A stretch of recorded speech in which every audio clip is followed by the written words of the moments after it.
Welcome back, guys. And today we are talking about the playbook to maximize results for the ambitious woman who is always exhausted. And if you clicked on this episode, chances are you're showing up every day, chasing your goals, pushing hard in the gym, at work, in your relationships, but you're just so freaking tired all the time. And no matter what you do or how hard you try, you just feel like you're running on fumes or maybe caffeine. And if that sounds familiar, then this episode is definitely going to be for you. So today I'm going to give you the playbook to break out of this exhaustion loop so that you can not only look, but also feel and perform your best without the burnout. But before we dive into the tips, as usual, we got to talk a little bit about how this exhaustion is probably holding you back in your life and the negative impacts that it's having. And I'm going to give you some examples of how this personally impacted me because I have been there and I have gone through this myself. So first and foremost, the one that you probably care the most about is that your exhaustion is leading to the stalling of your physical progress, right? Your health and fitness goals are being put on the back burner because either you physically feel exhausted, so you feel like you don't have the time or the energy to do the things that you need to do to set you up for success, to hit those goals, or you are doing those things because your body is physiologically exhausted. It's just not yielding the output that you feel like you deserve for the work that you're putting in. And this is because although you are working out consistently, this is going to lead to high cortisol levels, which means that your stress response is high, right? And when our body is in a high stress response, that means that it is in this fight or flight or survival mode. And this can lead to slower muscle recovery, meaning that you're going to be more sore, you're going to be more prone to injury, which can then hold you back. It's also going to lead to increased fat storage, especially in the midsection. So if you feel like you have that stubborn belly fat that just will not go away no matter what you do, chances are your stress response, your cortisol is high. And this is due to hormone imbalance, right? And then another key impactor of this is low energy for workouts, right? So making you feel sluggish instead of strong, or feeling like you're kind of plateauing and being able to increase your weights, or you just feel absolutely gassed by the end of your workout and not in a good way. So if your body's constantly in this survival mode, right? Meaning it's going to hold on to fat, it's going to break down muscle, and it's going to resist progress, this means that it's going to be really hard for you to get to your goals. So we need to make sure that we're getting you out of that survival mode to make sure that you can continue to see that progress. Now, for me, I personally experienced this because despite how hard I was working in the gym, at one point I was going to the gym 7 days a week between my weight training, my cardio, my active recovery, because I kind of felt like I was in that mindset of no pain, no gain, no days off. You're a fitness coach, you should be active every day. And although I was eating decently, I was really focused on macronutrients. So hitting my proteins, fats, and carbs. I was making sure I was focusing on calorie counting, but I was not really focusing on food quality. And I was eating a lot of processed things to hit those goals out of convenience because I'm busy, I'm working a lot, right? Running a business, I needed things to be convenient and fast and on the go. So I really leaned into using protein powders, eating protein bars, deli meats, things like that to hit those protein goals. And I kind of got lazy. And no matter what I was doing from a calorie standpoint, being in a caloric deficit, no matter how hard I was working out, I felt bloated and inflamed all the time, and I felt like crap, and the scale was just not budging. My physique was not changing. I actually got to the point where I started to gain weight even though I was in a deficit, which was for me, that was a big light bulb moment that something is not right. So this is the first way that this exhaustion loop is going to be taxing on your body and having a negative impact on your life. The second way is that you are most likely struggling to focus and perform at work. Second way that this exhaustion loop commonly negatively impacts your life or shows up for you is through work performance, right? Struggling to focus or perform at work. So this can be things like struggling to pay attention, feeling like you're nodding off and needing a nap at your desk. Maybe you're trying to present in a meeting and you completely forget what you're going to say. Things like brain fog, forgetfulness, and lack of motivation are really common signs of exhaustion. And your productivity suffers because your nervous system is fried. So basically, you're working harder, but you're getting less done. And it's very common to feel like you need to rely on caffeine or sugar for quick boosts of energy, and you become dependent on that. But the problem with these are that it just leads to energy crashes and then worsens this cycle of fatigue. And like I said before, I have been there. There was a point in time about a year and a half ago now, where even despite getting 8 hours of sleep, I would still need a nap every single day. 2 p.m., 3 p.m. would hit and I would feel absolutely exhausted and I would go take a nap with the cat every single afternoon because I could not keep my eyes open sitting at my computer. I also constantly felt like I had brain fog. No matter what I did, I just felt like I could not think clearly. I just didn't feel sharp. Very commonly, I would be having a conversation with Phil, my boyfriend, and I would like forget what I was going to say, or I would like get distracted and like start talking about something else and completely lose my train of thought. And this was an everyday occurrence for me. And speaking of, conversations with my boyfriend, the third way this often shows up in your life and can have a negative impact is not really feeling like you're fully present at home, or it's negatively impacting your relationships. And this is because by the end of the day, after waking up and giving all this energy to your career, you come home and you're too drained to have any energy left to give back to your loved ones. Also, common signs of this are feeling irritable, emotionally reactive, and feeling a little bit disconnected. So if you often come home and feel like, you're very moody for no reason, you find that you snap at your partner very easily, or maybe your family, you're unmotivated to socialize, and then you also kind of dissociate or like zone out frequently and kind of want to just like retreat and be alone. These are all really common signs of being in an exhaustion loop and really high stress response. And another big one is that your libido takes a huge hit because your body is prioritizing survival over connection, which can obviously negatively impact your relationships and your intimate life. And this showed up for me where I would sit down on the couch at, 7:30, 8 o'clock on a Friday night to hang out with my boyfriend, and I could barely keep my eyes open. I couldn't make it through a single movie because I was just so freaking tired. Or we would be having a conversation where we were trying to connect and I could like barely focus on what he was saying because I was just zoning out and like so mentally foggy that I couldn't even stay present in the moment. Another way that this showed up for me was in anxiety. I was incredibly anxious, and this impacted all areas of my life. It made me anxious at work. It made me anxious in my relationship. I would get worked up and upset and just overreact over things that made no sense. And this, again, was just my body's physical response to being too stressed out. The bottom line is that no matter how badly I wanted to show up for myself, and I did want to show up for myself, I had goals, I had all these visions of these things that I wanted to accomplish. And no matter how badly I wanted to show up for the other people in my life, I just couldn't. And if you're constantly pushing through exhaustion, eventually it's going to catch up with you and your body will fight back. It'll fight back by holding on to fat, slowing down your progress, making it harder to show up in every area of your life, and making you feel mentally and physically like crap. The goal here isn't to push harder. And as women, we are so commonly conditioned to be told to do more caffeine, more workouts, more hustle. And that isn't the answer. Rest isn't a weakness. This idea of I'll sleep when I'm dead is absolutely ridiculous. And I used to be guilty of saying that. Being busy or wearing all the hats all the time, doing everything yourself without needing any help is not a badge of honor, right? Being busy, like that's not even a win. Being busy and being productive, being busy and being successful are two different things. So I want us to remember that. And instead of trying to work harder, we want to work smarter. And that's exactly what we're going to talk about today. So just to recap, the science behind exhaustion is when your nervous system is in overdrive. Essentially, you're pushing the pedal to the metal when we are talking about your body, right?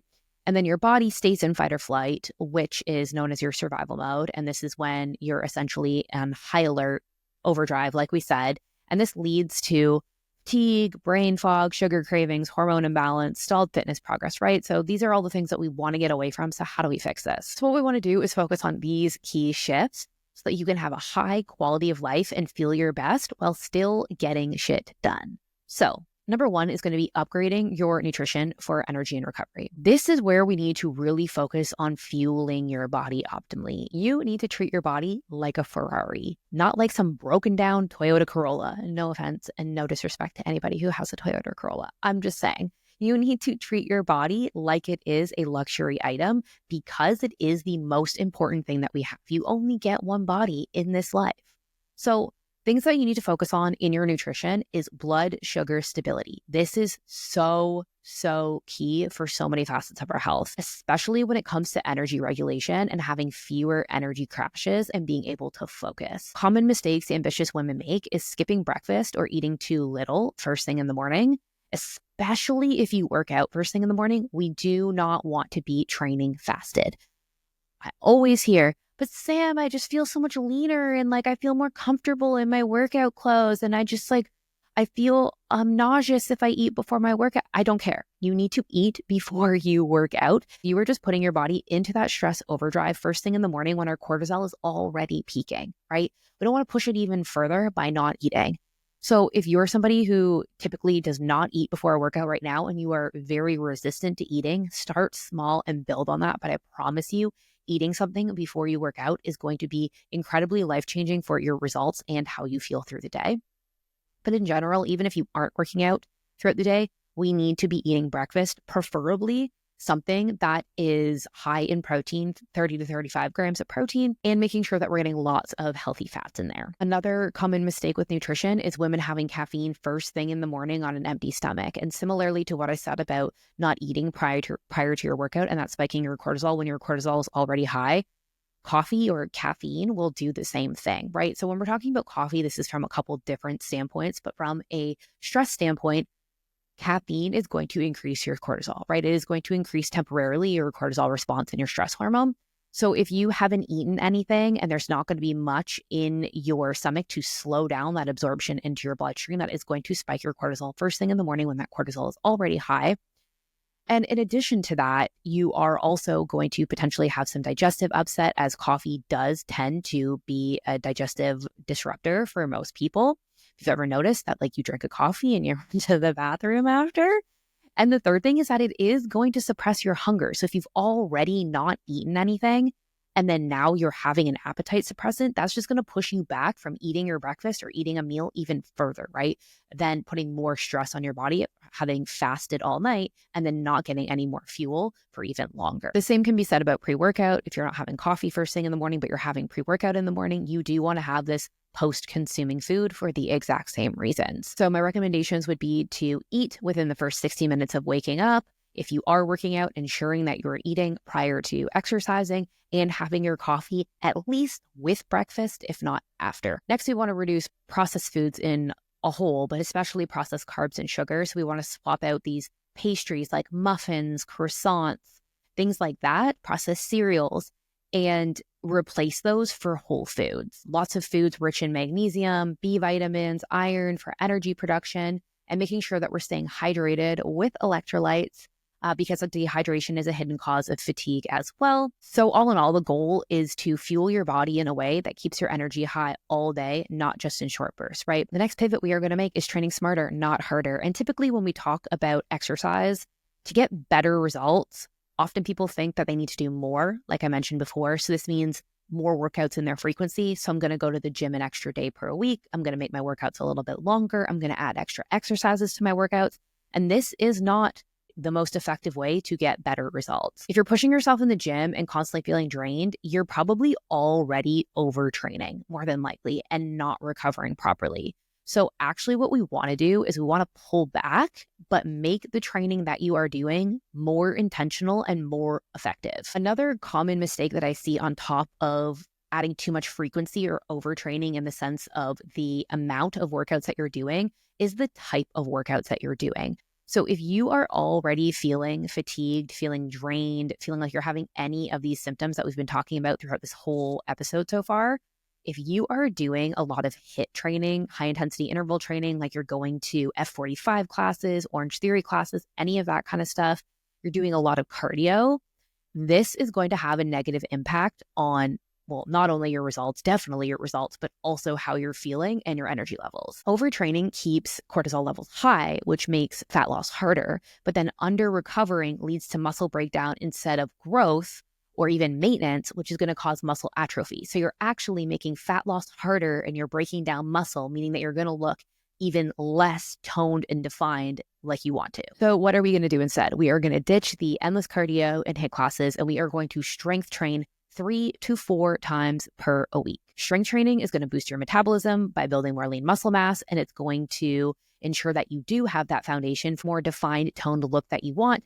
It is also lower impact on the body, so it is going to help bring down the cortisol levels in your body. In these strength training sessions, we are going to focus, like I said, on intentionality and efficiency. This means that you are going to not have to live in the gym and be there for endless hours because you are going to focus on making every single exercise, every single rep that you do in that exercise count by really focusing on your time under tension, your muscle engagement, like your mind to muscle engagement, making sure that your form is on point, and using progressive overload in these workouts. You are going to get more bang for your buck and actually get much better results. And we're going to incorporate more low impact movement and active recovery.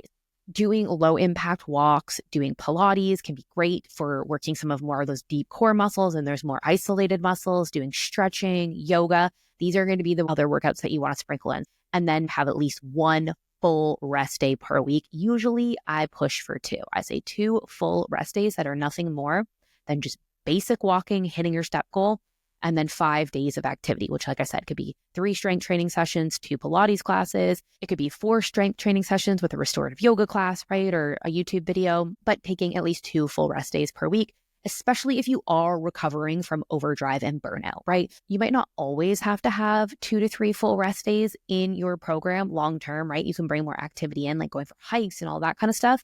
But while you are recovering from burnout, you do want to give your body ample rest to settle itself down and get out of this exhaustion loop. Another key thing to consider in this section as well is listening to your body on a day-to-day basis, 100%, right? Listening to when your body is telling you it needs more rest and recovery, and when you can push a little bit harder, right? That push and pull cycle, but also considering this with your female hormonal cycle as well.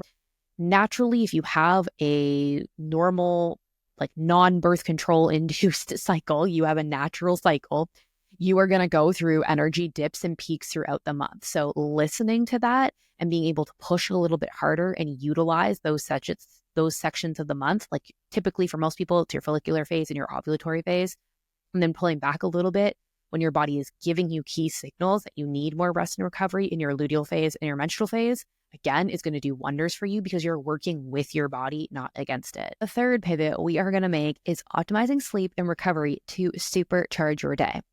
And I want you to think about your body like your iPhone for 1 second, because when you use your iPhone, there's no way, I mean, most people, because, we're on social media and texting and all the things all the time. But most people can't get more than 24 hours out of using their cell phone, right? You pretty much have to charge that phone every night when you go to bed. So that way, when you wake up in the morning, it is fully charged. Just like you need to fully charge your body every night, overnight, so that you can wake up the next morning fully charged. If you were using your iPhone and you were then only charging it to 60%, and then you were expecting it to last that whole next day, and then you charge it only to 60%, and then you expect it to last that whole next day, that's not going to happen, right? Eventually, that charging time, that time that you need to plug it in before it dies, is going to get earlier and earlier and earlier because you're not giving it a full charge. And that's what happens with your body, with your energy levels. And so often, we don't think about that, right? So you can be doing everything right on paper with your workouts and your nutrition, right? Eating smart, training smart. But if you are not sleeping and you are not recovering properly, you will still feel like you're running on fumes and you will not see the results that you want. So your sleep debt is essentially killing your progress because your poor sleep leads to high cortisol, which leads to stubborn fat storage and cravings, brain fog, all of these symptoms that we've been talking about, right? So many important bodily functions happen while we sleep that we often overlook. So muscle repair and growth is a huge one. Another one is for your brain function. Your brain actually detoxes overnight and flushes out metabolic waste. So this is going to limit brain fog and help your ability to focus. Your body recharges and reduces inflammation overnight. So if you don't like feeling puffy and inflamed, you need your sleep. And while your inflammation is decreasing, it's also boosting your immune system, which is going to make sure that you're not getting sick and you're healthy so that you can do all the things that you need to do every day. So basically, I think that's case in point for why you need to get a good sleep. We want to make sure that we are supporting good sleep by reducing our scrolling at night, limiting our blue light exposure. If you do need to have some sort of blue light exposure because there's just like no avoiding it, get yourself some amber tinted blue light glasses. Blue light messes with our melatonin production, and melatonin is our sleep hormone, right? That's going to relax us and get us to go to sleep. And we also want to try, I know, it's not a perfect world. We got to get it in where we can, but you want to try to stay away from late night workouts, right? Late night workouts are going to overstimulate your nervous system, making it harder to fall asleep or fall into a deeper sleep. And lastly, the main thing I'm going to highlight for you guys that you might be falling victim to is having caffeine later in the day, right? Ideally, I would say try not to have caffeine past like 12 or 1 p.m., but at like a hard deadline, like not after 3 p.m. Anything after 3 p.m. can definitely mess with your sleep at night. So cutting back on the caffeine, and you do want some sort of like warm beverage, having a herbal tea in the afternoon can be a great replacement. I could be here all day talking about sleep tips, and I think I mentioned in the last episode that in the next, well, not the next episode, but coming soon, I will have an episode diving into sleep as a whole. And I feel like that one will be really helpful for you guys. But I did want to just give you 3 quick tips that have been game changing for me personally to increase my sleep and allow me to feel like I have a better quality sleep. So the first one is setting a bedtime alarm. We often think about alarms for waking up in the morning, but if you start setting a bedtime alarm to get your butt into bed at the right time, you're not going to have to worry about waking up at the right time because you're going to have gotten enough sleep and should start waking up naturally, right? So less stress about setting that alarm for, 6, 7, 8, whatever a.m. and having to drag your butt out of bed because you went to bed too late, and start setting your alarm to start winding down and getting ready for bed at a reasonable time. And then that way you can get to bed on time to get a full good night's sleep. Next is having a wind down routine. This can be whatever you want it to be. I highly suggest taking scrolling, social media, anything to do with your phone out of that. But for me, it's like now my body knows that I make a tea, chamomile, honey, vanilla tea, such a good tea. And then I take my magnesium pill, I wash my face, I do my skincare, I get into bed, grab my Kindle, and I read for 30 to 60 minutes. And by the time I'm done doing that, I can barely keep my eyes open anymore. And that's because I've trained my body to get used to this routine. And third is preparing the night before for the next morning to help your body feel less anxious. So if you know that your morning is already set up for success, so you've maybe prepped your lunch for the next day, maybe you prepped your breakfast with overnight oats or a smoothie or whatever it might be for the next day, you have laid out your clothes, your gym bags ready to go, like all you need to do is get up and execute, you're going to go to bed with way less worry on your mind and way less anxiety than just going into bed and expecting to wake up the next morning and running around like a chicken with your head cut off, trying to do all the things, right? It's also going to cut back on time for you, making you less stressed in the morning and giving you more time back to pour into yourself. Now, the fourth and final pivot that we are going to focus on, get you out of this exhaustion loop so that you can start getting great results, is managing stress like a pro. And stress isn't just mental, right? You guys, again, if you are a recurring listener, have heard me talk about stress 1,000,001 times. But it is a physical response that impacts everything in your body, from your hormones to your digestion to your body composition. And your body does not physically know, like internally, your body does not know the difference between you getting annoyed at a coworker or a bear attacking you in the wild, right? Like stress is stress. Like our body isn't prejudiced with the types of stress that we have and like picks and chooses the type of stress. It's like stress is stress. So when stress is too high, cortisol is going to block your fat loss. It is going to drain your energy and is going to disrupt your hormones. It's also going to negatively impact your cognitive ability and the way that you think, like we've already discussed. So by staying in this fight or flight loop, you're going to feel wired but exhausted. So I don't know if you've ever had where like at night, it's like your body is physically drained. You're like, oh my God, I feel like, but your brain is just going a mile a minute. You're thinking about what you got to do tomorrow. You're thinking about what you said to your coworker earlier that day.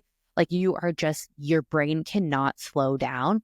And this is when you are in this wired but tired state, right? And this is when we really need to support the nervous system by doing nervous system regulating activities. So this is going to be anything that when you think about like really slowing down and calming your body and bringing it more to a more grounded state. So box breathing is amazing for this. Like even if you just set a timer for 3 to 5 minutes on your phone and just lay down, put a hand on your chest and on your belly and do deep belly breaths. So you want to make sure that your belly is rising when you're taking your breath in and then it's falling when you're taking your breath out, right? We don't want to be just rising through the chest. We want to be rising through the belly. And you're going to count like 4 seconds in, hold it for 4 seconds, 4 seconds out, hold it for 4 seconds. Doing this once a day, like even just doing this before bed, you will feel yourself calm down. It's insane. You also want to set boundaries. And boundaries, I think I should do a whole episode on boundaries. This is something that like your girl has struggled with hard. I am a recovering people pleaser. I have a really hard time making a decision for something that is, I know, good for me, but going to upset somebody else. Have always been somebody who tries to make everybody happy. And it's really freaking stressful. And implementing boundaries is really going to be the only way to overcome that. Effective communication about your boundaries and boundaries. But this is especially important with work commitments, right? For a lot of us, if we are career driven, high performing women, we are busy and we care, right, about our work performance and what other people think of us. You're going to have a really hard time implementing those boundaries and separating things without, it can be really hard to do this. But this is going to be for your own well-being and your health. It is so easy for work to consume you and to take over too much of your life, right? We often forget that we are working to live, not living to work, right? So the best analogy that I can think of, like this one was like such a light bulb moment for me when I heard this, is the slingshot analogy, right? And this is similarly to what we were talking about with workouts before too. Sometimes you need to pull back on your workouts to be able to launch forward with your results, right? By pulling back because you've been in overdrive and overtraining for so long, you need to pull back to get out of that stress response that your results can push forward. But in this case, sometimes with work and commitments, like I said, if you find that you're constantly letting work take over your life, like you're missing workouts because you're working late, or you have to do something from work for work, or you're too tired from work, or you're not fueling your body properly because you feel like you don't have time to meal plan because work is taking over your life, right? This is where this analogy comes into play, where sometimes you need to pull back and implement work boundaries, more work-life boundaries, and put yourself back on the front burner to take care of yourself so that you can launch forward in your work performance and your life performance, right? You're not going to have the energy, like we've talked about this whole episode, you're not going to have the energy or the focus or the drive to do any of these things that you want to do, to get the promotion, to get the raise, to be able to show up and, put in the work at your job or in your life, in your relationships, in your social events, with anything that you're doing, and hit any goals in your life, let alone just your fitness goals, if you're not doing the bare necessities to take care of yourself and make sure that your well-being is a priority. Daily movement is the next one, and daily movement that's not connected to your workout. Walks, especially time in nature, right? Even just time in nature without it being a walk, but a nature walk can be really, really game-changing. Like, we're so overstimulated in today's society where it's like we can't do anything without added stimulation. It's like, oh, I'm going for a walk. I need to listen to an audiobook. I need to listen to a podcast. I need to have music because I need to be more stimulated, right? And I'm so guilty for this. All the time, I'm always trying to do like 18 things at once, listen to this, watch this, like do my work, right? I'm like one of the worst for when I do fall into an overstimulation loop and I fall a little bit out of productivity. I always have TV on in the background while I'm trying to work. And it's like, I'll get caught like watching the episode while I'm like half typing out what I'm supposed to be typing. And then I'm like, focus, right? So reducing the overstimulation by just going for a nature walk and just being present in the moment can be game changing. If you are somebody who is spiritual or religious, a concept that I was introduced to more recently, and I think it has a couple different names, I've seen it be called a gratitude walk alongside a walk with God, is the idea of going outside for a walk with like no technology, not listening to anything, and just being really present in the moment and being grateful and expressing gratitude to God, the universe, whoever you might align with. For me, that's God.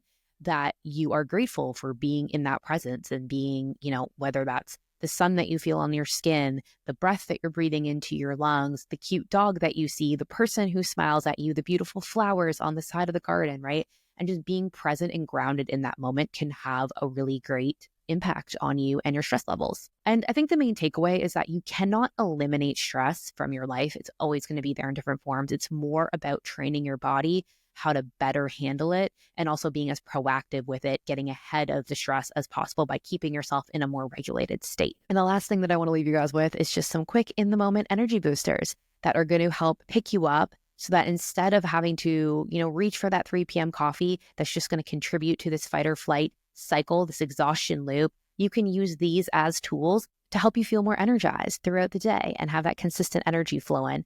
and you can be more productive with that. So 5 minutes of movement is going to be the first one. A walk, preferably outside, getting some fresh air, or some stretching will be a great way to do this. I have seen people recommend like doing like 5 minutes of jump squats, but like doing that in the middle of your workday is probably not the most realistic. So walking and stretching is great. Next is going to be cold exposure. So splashing some cold water on your face or having a quick cold shower. Again, I know this isn't the most realistic if you are somebody who is wearing makeup for your job, right? Or maybe you're at work, you can't just like go have a cold shower. But if you do work from home and you don't have a full face of makeup, this can be a great way to just kind of wake yourself up a little bit. I've noticed even just taking an ice cube and like placing it on the inside of my wrists is another great way to do this. And deep breathing, we already talked about deep breathing and doing belly breathing for the nervous system regulation. And while you would think that in this case, it would make you more tired, it's just going to kind of ground you and center you, which will allow you to refocus. So it might not make you feel like super energized, like jacked up, but it will help you to refocus and recenter. And then lastly, hydration and hydration with electrolytes, right?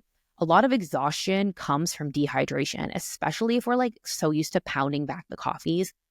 Coffee is a diuretic, which means it's going to make you pee more, right? You're going to be expending more water. And more often than not, those of us who drink a lot of coffee, I mean, I don't really anymore, but I used to. When you drink a lot of coffee, you're not replenishing it with enough water. If you're going to the gym and you're sweating and you're drinking a bunch of coffee, I'd be willing to bet that you were dehydrated, because you would need to be drinking 2 glasses of water for every cup of coffee that you drink, plus your, 2.5 to 4 liters of water per day, depending on, your stats and how much you're exercising and sweating and all of that stuff, right? And the average person does not drink that much water. So making sure that you are hydrated and getting enough electrolytes into your, whether it's salting your food or you're taking an electrolyte supplement to help balance out that electrolyte consumption as well, so that your body can be hydrated without retaining too much water or flushing too much water out. But that concludes our episode for today. So just to recap, if you want to maximize your results without burning out or continuing this exhaustion burnout cycle, you're going to want to be eating for energy,